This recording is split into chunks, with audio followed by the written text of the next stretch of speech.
Saludos gente, en este video vamos a ver cómo cargamos archivos de data en Python. Vamos a ver una de tantas opciones que tiene para cargar archivos de data y vamos a ver la más simple, ¿okay? La que yo considero que es la más simple, pero aunque es simple es bastante poderosa y con esa podemos resolver la mayoría de las veces. Y es usando este comando loadtxt que viene de NumPy, por eso tiene el prefijo np, ¿okay? Entonces, ¿cómo funciona loadtxt? Pues lo mínimo que le podemos especificar o lo mínimo que le tenemos que especificar es el archivo que queremos cargar, ¿ok? Vamos a ver qué archivo vamos a estar cargando nosotros primero. Entonces, ese es el archivo que nosotros vamos a estar cargando en Python. Se llama pixfunctionData y es un archivo de texto, un txt, ¿verdad? Entonces, si lo abrimos, eso es lo que contiene el archivo. Entonces, más o menos esa es la estructura tradicional de cualquier archivo de data que usted se encuentre. Siempre va a tener unas líneas al principio que le van a dar la información de qué son los números que usted está viendo, ¿verdad? Pero en realidad la data que nos interesa, pues es todo esto que estoy subrayando. Y entonces vemos que es un archivo que tiene bastante data, ¿verdad? Entonces, vamos a cerrar acá y les digo que necesitamos entonces para usar loadtxt. Lo mínimo que le tenemos que especificar es el nombre del archivo junto con la extensión y toda la dirección de donde está grabado el archivo, ¿ok? Es decir que si este es mi archivo, yo puedo ir acá y darle un right click y copy address as text y eso es lo que me va a llevar para acá, ¿ok? Y va a copiar toda esa dirección acá.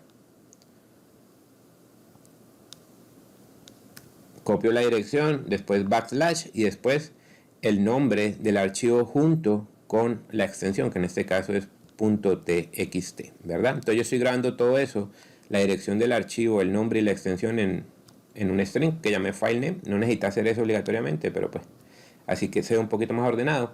Y eso es lo mínimo que necesito para invocar la función, ¿ok? Los otros tienen como 10 inputs que son opcionales, pero vamos a ver algunos de ellos porque pues por lo general van a ser útiles. Entonces, otra vez, lo que nosotros queremos cargar, déjenme volver a abrir esto, es la data como tal, o sea, todos estos números, ¿verdad? Esto no lo vamos a cargar. Los 4 primeras filas, en este caso, o la información del archivo, en inglés le llaman el heading, eso no lo vamos a estar cargando, ¿verdad? Pero hay información importante ahí. Por ejemplo, ¿qué nos está diciendo esto? Nos está diciendo que esto es data de una función de 2 variables, ¿verdad? Una función z que depende de x y y, que se obtuvo a partir de la traslación y escalamiento de una distribución gaussiana, ¿ok? Ni idea de qué es eso, pero pues esos son los números que tenemos ahí.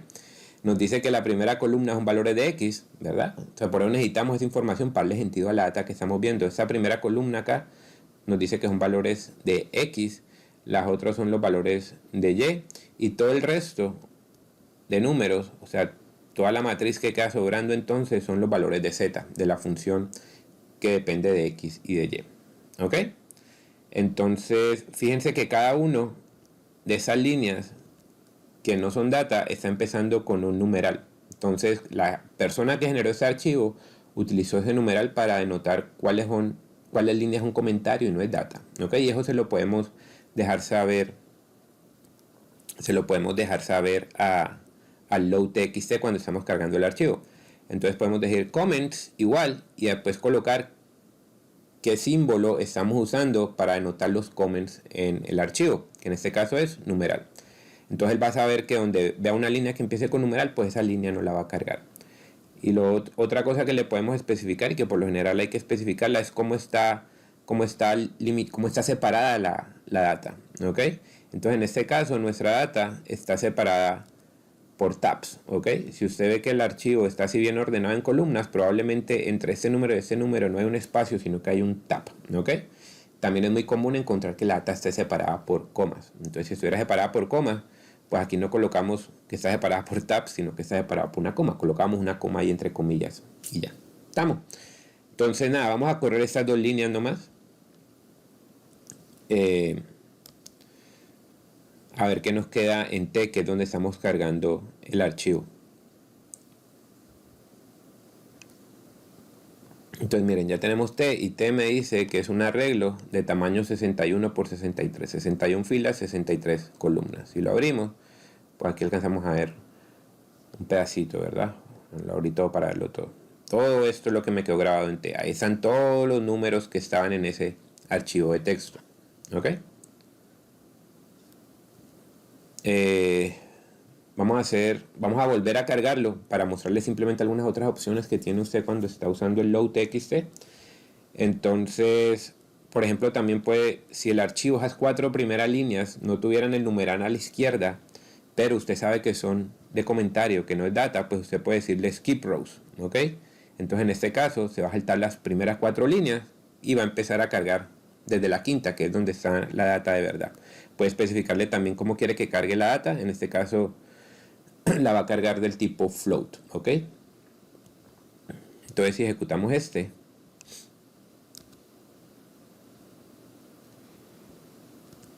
y vemos que quedó grabado en T2, pues quedó grabado exactamente lo mismo que hay en T, ¿verdad? Un arreglo de 61 filas por 63 columnas.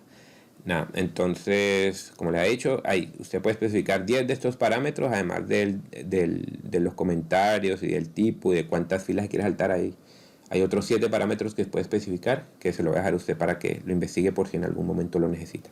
Si de pronto su data es más complicada, puede chequear también, en vez de usar load.txt, usar learn from txt, a ver si con ese resuelve. Pero para efectos de la clase y del curso, pues con un simple load.txt vamos a resolver los proyectos que siguen de ahora en adelante.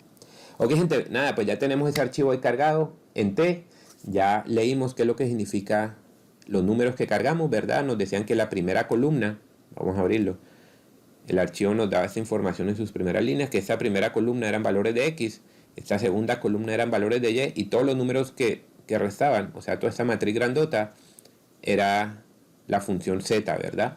Que dependía de X y de Y. Entonces, lo que vamos a hacer ahora es separar ese arreglo T en arreglos que nos hagan más sentido, ¿verdad? Porque en T hay mezcladas 3 cosas, X, Y y Z, pues vamos a separarlas. Entonces, ¿qué estamos haciendo acá, gente? Acá dice X igual a T2 de qué?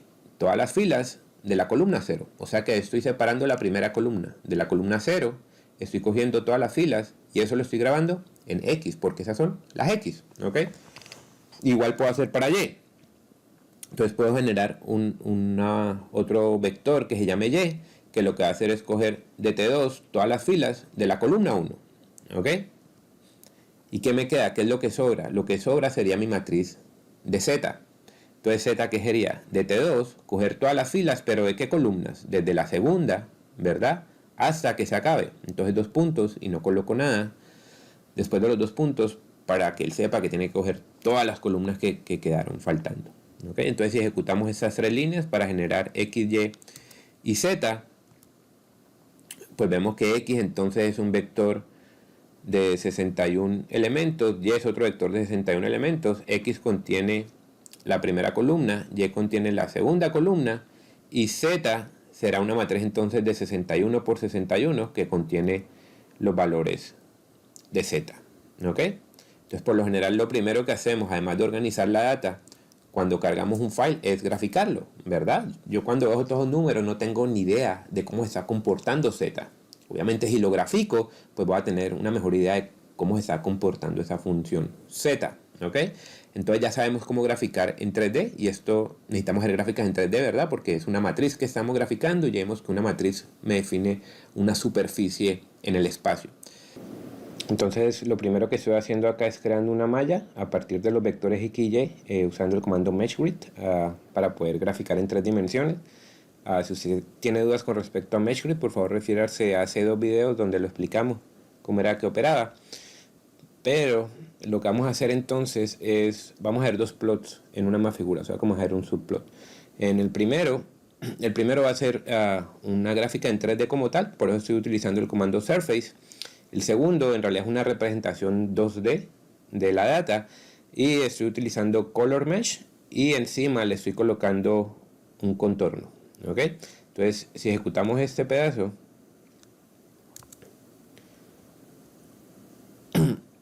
pues vamos a ver la figura que obtenemos. Esta es la figura que obtenemos, ¿ok? Esta es mi gráfica en 3D de verdad, y esta es una representación 2D de la misma gráfica. Recuerde que esta salió de usar color mesh y en la misma figura contour. Entonces, prácticamente esto es como un top view de este isométrico, si lo podemos llamar así, ¿verdad? ¿Dónde está el máximo? Pues acá en este pico, que acá se ve representado por los colores rojos, ¿verdad? Entonces, si vemos el máximo, si nos paramos acá, observen que si usted se para acá en esta figura, acá en esta esquina, ahora desapareció, pero en esta esquina le van a salir las coordenadas de donde está parado. Entonces voy a tratar de pararme en el máximo para ver en qué valores de X y Y se está generando el máximo. Y podemos ver que es en X igual a 0 y Y igual a 1.6, ¿verdad? Aproximadamente. X igual a 0 y Y igual a 1.6. Entonces lo que vamos a hacer ahora es encontrar verdaderamente cuáles son esas coordenadas, cuáles son las coordenadas de X y Y que me están generando este pico, o este pico de acá, que es el mismo, ¿verdad? Ese máximo. Para repasar lo que acabamos de ver en el video anterior, que era cómo usábamos el min, el max y el where. Entonces, ¿cómo hacemos? Pues lo primero será identificar el máximo, cuál es el valor más grande que tiene z. Y para eso, ¿qué utilizamos? Pues utilizamos max, ¿verdad? Entonces vamos a guardar ese valor en una variable llamada zmax, ¿verdad? Como el máximo de z. ¿Cómo lo encuentro? Con max, en pmax de z. ¿Ok? Entonces, ¿qué va a hacer max de z? Encontrar el valor más grande que hay en la matriz z. Pero eso me da, si volvemos a abrir la figura, eso me da esta altura, ¿verdad? Yo lo que me interesa es cuáles son las coordenadas X y Y que me producen ese máximo. Entonces ahí es que vamos a tener que usar where, ¿verdad? ¿Cómo vamos a usar el where? Pues le vamos a decir where, ¿dónde qué? Donde en mi matriz Z está sucediendo Zmax. ¿Ok? Él va a ir a la matriz Z y va a ver en qué posiciones de la matriz Z está sucediendo este valor que quedó grabado en Zmax. ¿Ok? Y si son varias ocurrencias de ese valor, pues me va a devolver todas las ocurrencias que están sucediendo. Y como Z es una matriz, ¿qué me va a devolver? Me va a devolver dos arreglos, ¿verdad? Uno con las filas y otra con la información de las columnas. Entonces tenemos que darle espacio a la izquierda para guardar esos dos arreglos. Vamos a llamarlo fill y call. ¿Ok? Entonces en fill me va a guardar las filas donde están sucediendo el máximo, si es que hay más de un máximo, que ya vimos en la data que no, en realidad va a haber solo uno. Y en las columnas, pues el número de las columnas donde está sucediendo ese máximo. ¿Ok? Pero acuérdense que lo que me devuelve where son posiciones. Me está devolviendo la posición en términos del número de fila y el número de columna donde está sucediendo el valor más grande en la matriz Z. Aquí, ¿a mí qué me interesa? Me interesan los valores en X y Y que corresponden a esa posición. Entonces, ¿de dónde lo saco? Pues de los vectores X y Y. ¿Ok? Entonces vamos a generar otra variable que se llama Y for Zmax, donde vamos a guardar cuál es el valor de Y que me produce Zmax, ¿verdad? Entonces eso será ir al vector Y en la posición que me devolvió para fill, ¿ok? Y para X, pues lo llamaríamos análogamente X for Zmax. Y en X for Zmax, ¿qué vamos a guardar? Del vector X, lo que está en la posición call, ¿ok? Y eso serían los valores de X y Y para que me están generando ese pico en la función Z. Y vamos a imprimirlos. Vamos a darle un print bien simple, simplemente print X for Zmax, coma, Y for Zmax. ¿Estamos? Entonces vamos a ejecutar ese pedacito que hicimos nuevo, a ver si está agregando bien.